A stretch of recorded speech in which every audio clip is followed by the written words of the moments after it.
Hey, good morning. Patrick here. I wrote an article that I wanted to share with you this morning. It's Saturday, 8 a.m. Beautiful day here, spring day. It's raining a little bit. Um, and so I was just hoping to share this with you via video, and you can let me know what you think. It's called Bill 67, Welcome to Thought Crime in Canada. Of course, it's about Bill 67. Members of provincial parliament in Ontario recently voted overwhelmingly to pass Bill 67, which makes it a criminal offense to be unconsciously racist. It also forces teachers to undergo anti-racism training. A single independent member, Belinda Carahalios, voted against it. This bill should encourage us to ask a couple of straightforward questions. What does it mean to be unconsciously racist? What is anti-racism and anti-racism training? And 3, how will this new bill be implemented? This is a new bill, Bill 67 for Ontario. To be unconsciously racist is, by definition, undetectable to the perpetrator.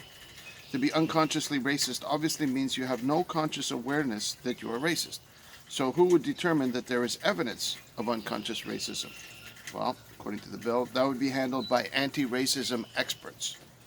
This quickly brings us to our second question. What is anti-racism and anti-racism training? From the bill, quote, anti-racism means the policy of opposing racism, including anti-Indigenous racism, anti-Black racism, anti-Asian racism, anti-Semitism, and Islamophobia.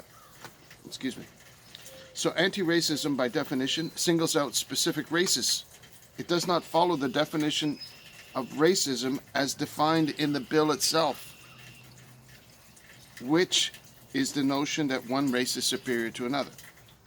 The term anti-racism is, by definition, a racist policy because it overtly singles out these 5 races that are deserving of specific attention while ignoring all others. The 2 pillars of the bill contradict each other. Teachers will be forced to undergo anti-racism training. This is what the bill is all about, right? From the bill, the anti-racism training referred to in subsection 5.2 shall be training developed by experts in the anti-racism education community. And also, members of the Higher Education Quality Council of Ontario will also be forced to undergo anti-racism training. That's an agency of the government of Ontario. They obviously control curriculum and things like that. How will this new bill be implemented? From the bill, the intent is to establish a protocol for recognizing, acknowledging, tracking, measuring, investigating, and responding to incidents of racism reported by students, teachers, staff, parents, or the school community. And here's the repercussions of the bill. Every person who disrupts or attempts to disrupt the proceedings of a school or class through the use of racist language or by engaging in racist activities is guilty of an offense and on conviction is liable to a fine of not more than $200. And the implementation here, the bill will establish procedures that allow pupils, teachers, and staff to report incidents of racism safely and in a way that minimizes the possibility of reprisal. In other words, the bill creates a framework that allows for anonymous reports of racism that will be indefensible by the perpetrator. Indefensible because if the crime is unconscious, you have no way of being aware that you're guilty. Guilt will be determined by the anti-racism experts. It will be a scenario of guilt first and proven guilt later. This is the essence of thought crime. One way to project what this might look like in the real world, just to give you an example, imagine a simple example of clothing worn by a student. You send your little munchkin off to school wearing a t-shirt that they received as a gift from their birthday. An example. Quick example. What's on the t-shirt? What if the t-shirt is from a sports team that uses the name Cleveland Indians? That's an example. Your neighbor has a problem with you, or they don't like you, or some anonymous person, and they decide to anonymously report you as being unconsciously racist for allowing your child to wear such a t-shirt. The child would be forced to return home to change, probably publicly humiliated, and you would be guilty of unconscious racism. Guilty because an anti-racism expert could determine you are such based on their own subjective and inherently racist definitions, as included in the bill. Does that sound far-fetched? It's just a simple example. What if it's Pink Shirt Day and your child doesn't want to wear a pink shirt? What if your child wears a t-shirt with a Canada flag on it? This is interesting. The Canadian flag is currently being associated by the mainstream media as patriotic and nationalistic. These terms are being readily viewed as unconsciously racist by anti-racism experts. And so this would be another example of unconscious racism that would need to be reported and punished. Currently, the fine is only $200 for being guilty of these thought crimes over which you will have absolutely no say in the matter. How can you have any say when the crime is committed unconsciously? And such offenses are determined by an anti-racism expert. Guilt would be instant and irrevocable. Clothing would only be just one tip of the iceberg of examples. Your high school student decides to bring a book to school by Mark Twain, for example, some of the old classics. You'd be guilty. Unconscious racism. Your child is caught discussing a comedian they watched on Netflix. Anything by Dave Chappelle, for example. Boom, you'd be guilty. Or your child would be guilty. You tell your child, what if you told your child not to associate with a specific student because you thought they might be a bad influence, and that specific student coincidentally happened to be a member of those 5 special groups? You'd be doubly guilty. Boom, straight to the gulag. Straight to the anti-racism guilt zone.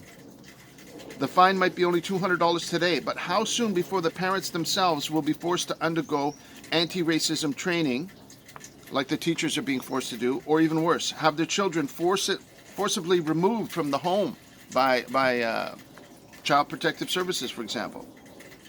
I mean, it could get to that level. Who knows where this legislation would end? The level of overreach embedded in this bill cannot be overstated. It is racist at its core and totalitarian and fascist in its execution. To see every single member, except one, of provincial parliament vote in favor of this thought crime bill is a testament to an absolute lack of any regard for foundational logic or genuine equity within our educational system. And I include this last statement here. Since the anti-racist has been blinded by hate, envy, and revenge, those are the motivating factors of an anti-racist, he is unable to use, or she is unable to use, logic based on fairness, equity, and respect.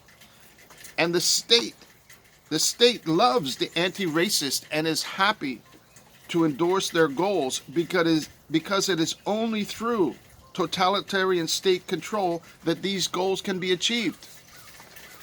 How am I doing for time? That's the end of the article. I had a couple other quotes I might have included, but I have to edit it. But that's I wanted to share that with you.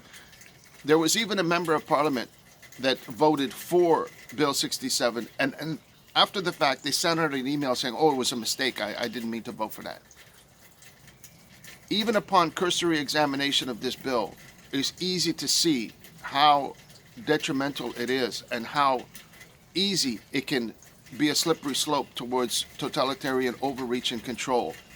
Having people anonymously report their neighbors for unconsciously being racist. You know, if you don't fit into these 5 preferred groups, then you have no say in the matter, right? No say in the matter whatsoever. And so the 2 pillars of the bill, as I mentioned, they contradict each other if you examine it from a logical perspective. And so I think everybody should be aware of what's in this bill, because it's forcing teachers to undergo anti-racism training, and it's forcing these anti-racism ideology to be part of the curriculum. Now, how important is that curriculum compared to mathematics, studying English literature, science, studying science principles, studying about geography, studying about history, the traditional subject which are foundational for helping a person get along in the world, and now this is being introduced as a core of. Now, don't get me wrong, it's important for us to prevent, especially in the adolescent years, instances of racist behavior. We don't want to encourage that by any means. And it's very, very common at that age because it becomes like a common denominator of what gets shared in a public school setting in particular, or any school setting for that matter. And so we want to discourage that. Of course we do. But that has nothing to do with how pervasive this bill has the potential to be and how detrimental it can be when extrapolated to other principles of social life in Canada. So thank you so much for watching. Have a wonderful day. I hope I didn't go on too long. Let me know what you think in the comments. If you've read the bill, if you haven't read the bill, Bill 67 it's called, and it's an anti-racism bill that's been introduced into Ontario. Could easily get rolled out across Canada through federal decree. We'll wait and see. We'll know. But I don't think it's something that I think it's something people should be aware of. Jordan Peterson did a blurb on it, but I didn't see it get a huge amount of traction online. So I wanted to make this video and share it with you. Thanks a lot for watching. Have a great day. Bye-bye now.